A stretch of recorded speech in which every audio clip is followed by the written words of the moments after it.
Hey guys, in this video I'll share with you basically the acquisition story of one e-commerce brand and basically the guy who created it.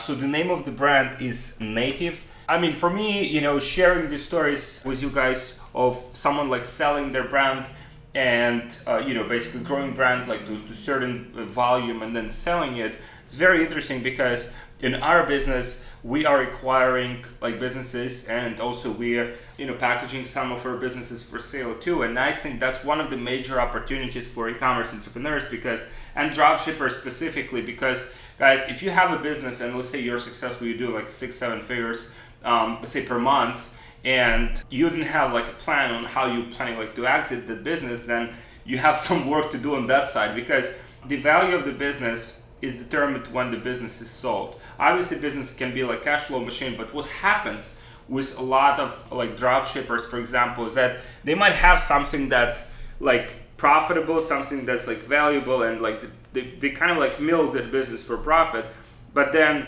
either like the trend declines and the business loses its momentum, whilst at the moment when it was doing very well, it could be sold for a very like nice amount, right?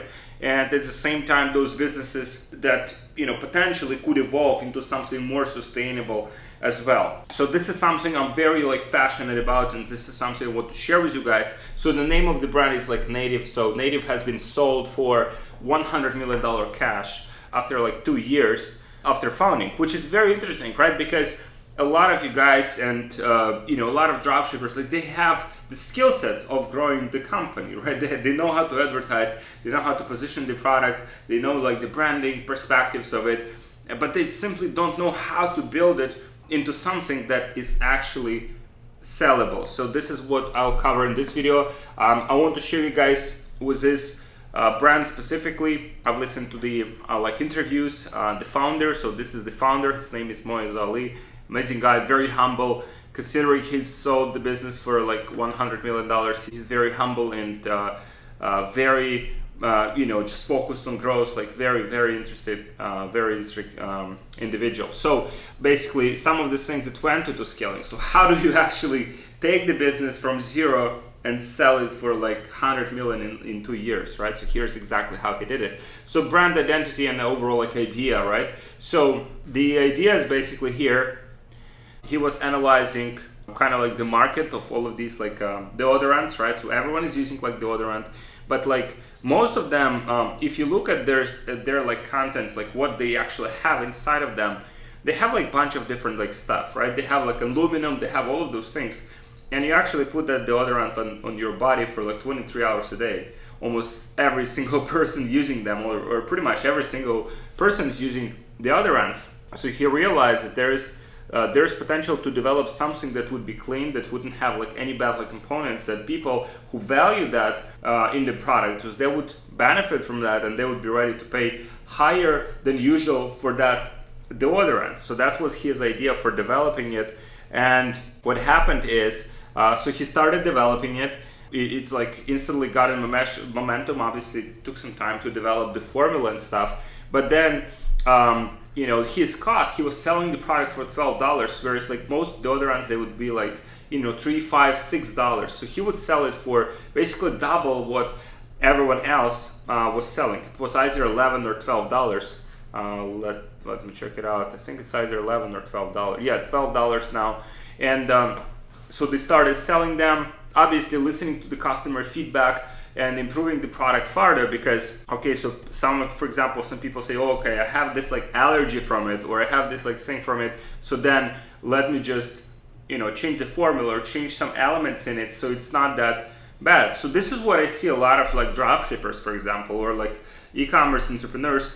Their product doesn't evolve over time, right? The product is like pretty much the same and they keep selling it, whereas like every single company that you see that does very well, with few exceptions of course, they constantly upgrade the products, right? And especially like small companies that compete pretty much for with big companies, they need to innovate even more just to get that like competitive edge.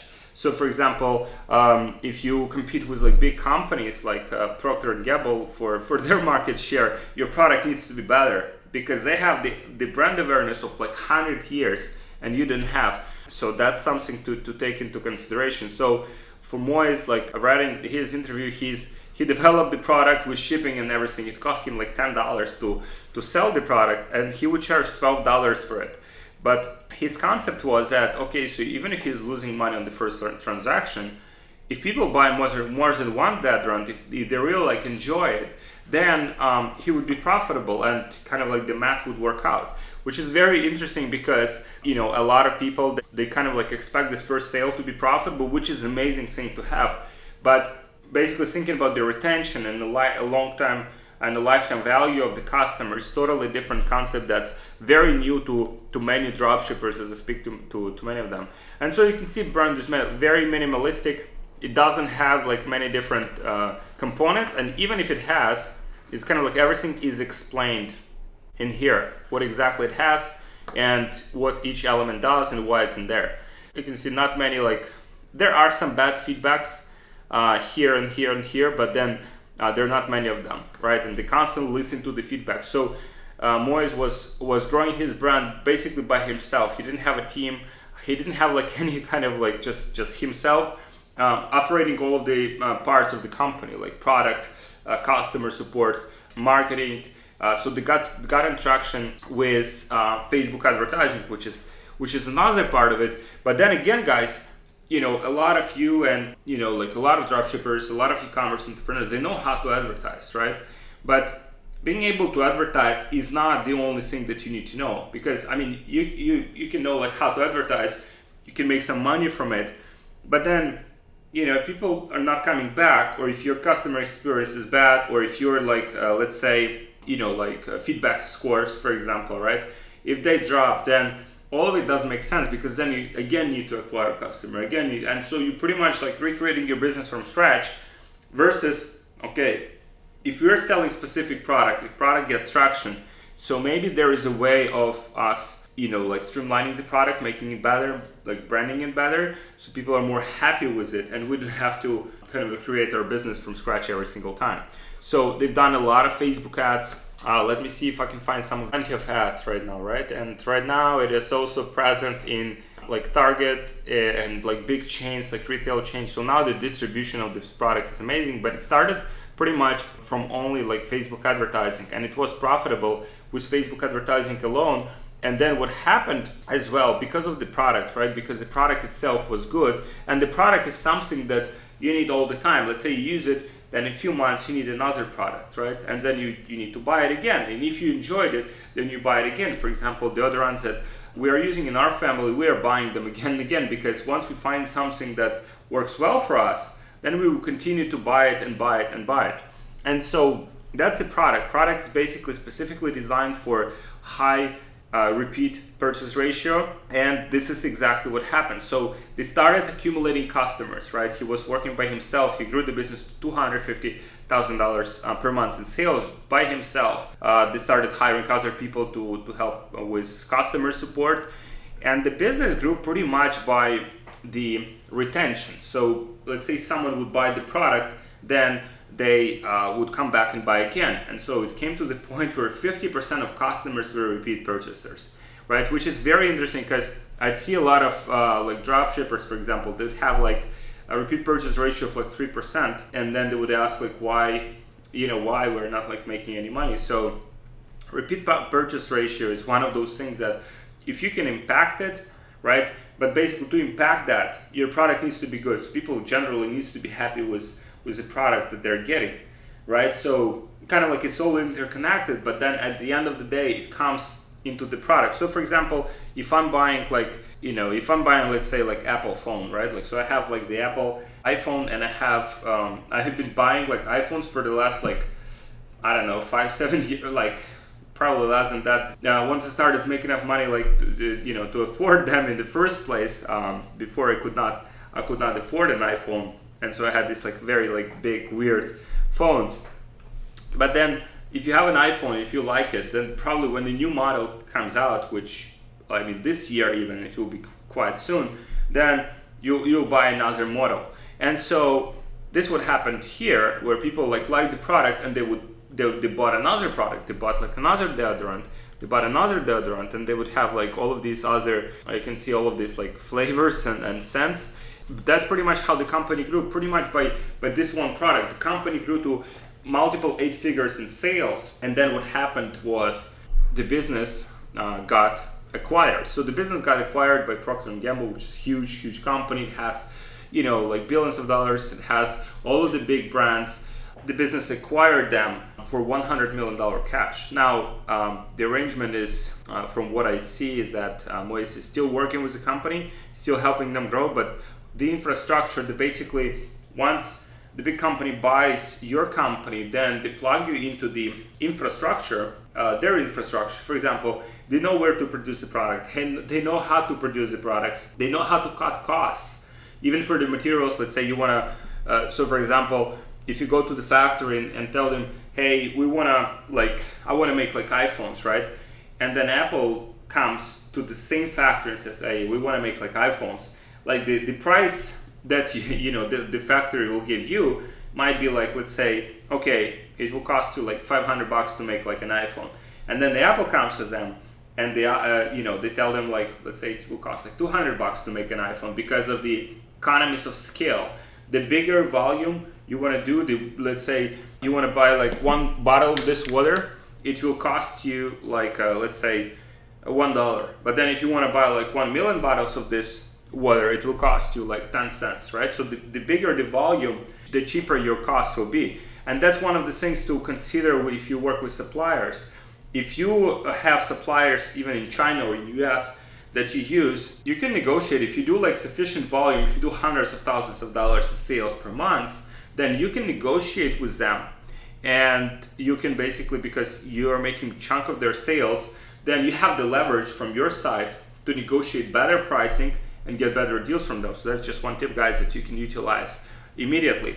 The business got acquired. There's like obviously many moving parts, but what's interesting is that how do you like grow something, right? So at the core of it, if you think like, if you just like stripped everything down, and obviously there's Facebook ads, they've been using Pinterest ads, they've been using like Google ads, all of these type of ads, and a lot of people would say, yeah, it's like they've done well because of the ads, right? Which a lot of entrepreneurs are still thinking that, which is a big part for sure. You have to know how to advertise, and you have to know how to advertise profitably. By the way, you guys, if you want to figure out how to advertise profitably on a scale, you should be in our program, eCommerce Scaling Secrets.